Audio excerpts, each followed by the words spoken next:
gonna be scary. Pages. Alright.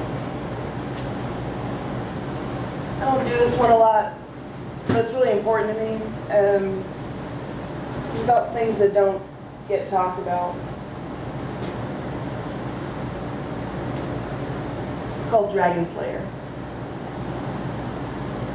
My fist aches to meet you in the mouth, knock the senseless from your lips along with that taunting grin. You have me cornered in your kitchen, breathing Jack Daniel fire down my chest. I have told you I am leaving you, and this somehow will make you weak. And you cannot afford to be weak ever again. Not like when you were 8, and your older brother's best friend tipped you back night after night and silenced your scream forever. And months later, when the truth finally dribbles out across a Disney World hotel room floor, your mom wouldn't let you out of her sight, and your dad, well, he just had a talking to with that kid's dad at the hockey game next week, and boy, wasn't it a coincidence when that kid's dad dropped dead of a heart attack the week after, and nothing was ever spoken of that incident again.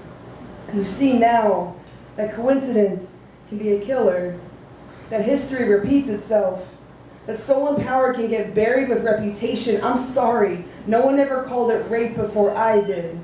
I'm sorry you think that 8-year-old you has nothing to do with 22-year-old us. I'm sorry you think things like help and talk about it are not for tough and rusty construction men, greasy Jeeps, and a diet of Marlboro Reds and Dunkin' Donuts. I'm sorry the entire world cut you into this intersection of state roads and lack of options, how it severed you from safety and power, then sung you sweet fairy tales of knights and dragons and princesses, of these things that we could only dream of being.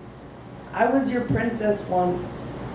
Once upon a time, on that mirror, mirror night, somewhere between your fist dislocating my thumb and my reflection in your seething eyes is when I saw me, the dragon, the knight, the princess, the mirror. As I sat, a sleepless suicide watch over your scaly, intoxicated threats, your dragon jaws thirsty for my throat, I saved myself that night. Whoa.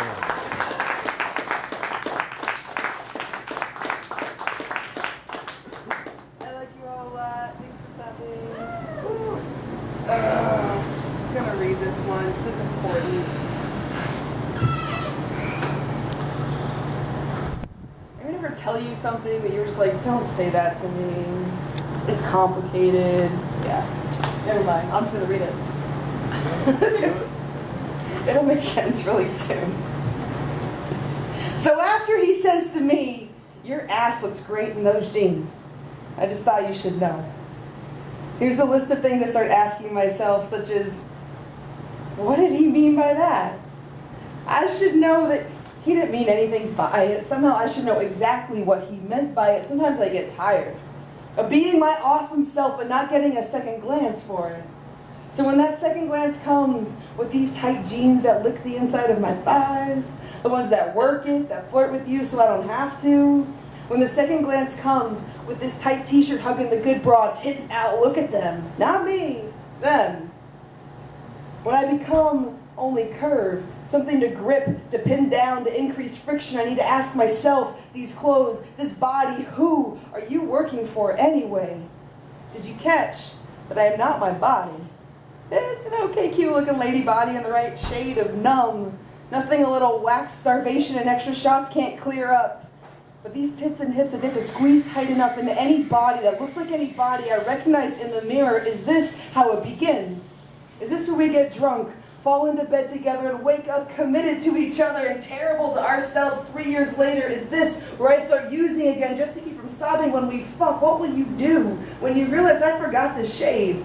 When I flinch under your touch, when I can't quit crying for 20 minutes after I come, when all I am is spilling out across the floor. Did you catch I am no mess you want to mop up? Why do I want to cry? What will it take for this body to give up this war? This minefield of triggers. This wet midnight of shattered glass littering the sidewalks, lost love gasoline ghosting from my lungs, rainbowing into an empty sky for a prayer that one day I can quit mistaking the slide of a lover's tongue for anguish. The cramp can soften into whole. That pain can somehow disentangle itself from pleasure. Did you catch that my dad, my uncle, and my 5th grade teacher would all say the exact same thing to me? How did this night get so heavy? The same way sex has become a terror. The way normal never fit this body right. The way my hands refuse to break themselves through mirrors ever again. But the craving on nights like this one conjures the way my skin craves sharp edges, my teeth, the skin of neck, my tongue, the back of earlobe. Did you catch my terrible ache to be loved? To rest on a worn chest. Count heartbeats like shooting stars and sheep and giving up this war. Hold my fire, stand my ground, brave this storm of 1,000 triggers in the name of unteaching my body back into peace. There is no blame here. None of us have ever been loved right. So I meet his eyes, smile, thanks.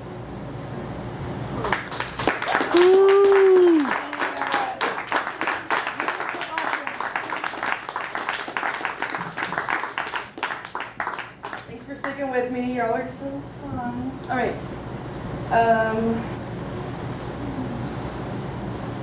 It's gonna get better. Yeah, they're doing so good. All right. There's some really special people in the audience for me tonight. They know who they are. I love you all a lot.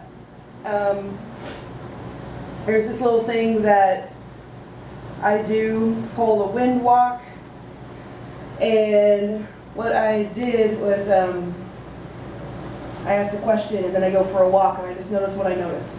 And so this is a poem that I wrote about that. And the title is What God Said When I Asked What Could Be Done With All This Heartache. Notice this man walking towards you. Notice his self-possession. Notice this woman walking towards you, how she blossoms and sways in the sunlight. The little house is open for business. The head of a dandelion snapped at the neck is a story you recall from a hospital bed, 17-year-old memory. After the pills were soaked up with charcoal and the pastor had come to check on you, the shredded petals were a sign of resilience. Even death cannot keep you from life. Death only propels you deeper into life. Notice trash that litters the sidewalk. Notice you can't help but stop every few feet and gather and carry and sort.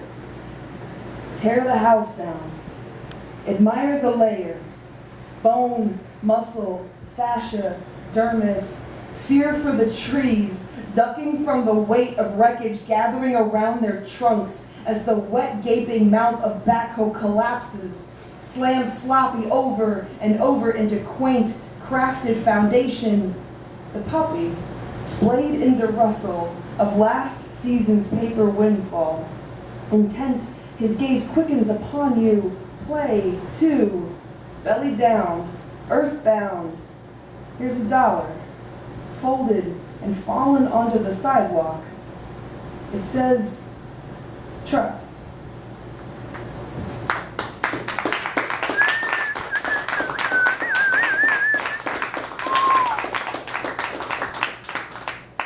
Cecily, 2 more? What? 2 more.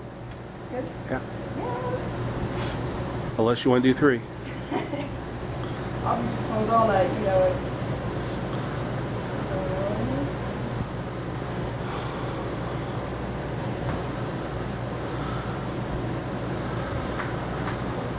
This is a true story. And it's hilarious. I think it's hilarious. Tell me later if you think it's hilarious. It's called New.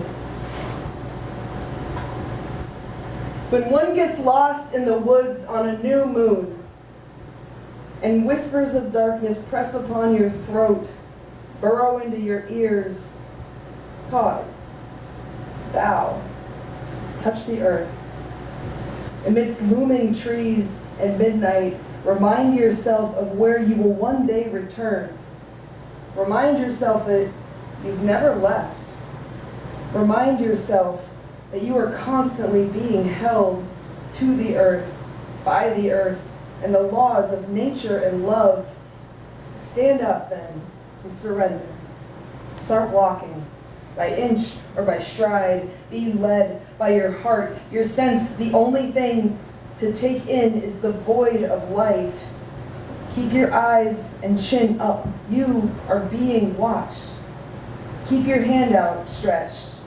Be led by the last memory of light and warmth, comfort. Take refuge. Rest. You will find your tent tomorrow.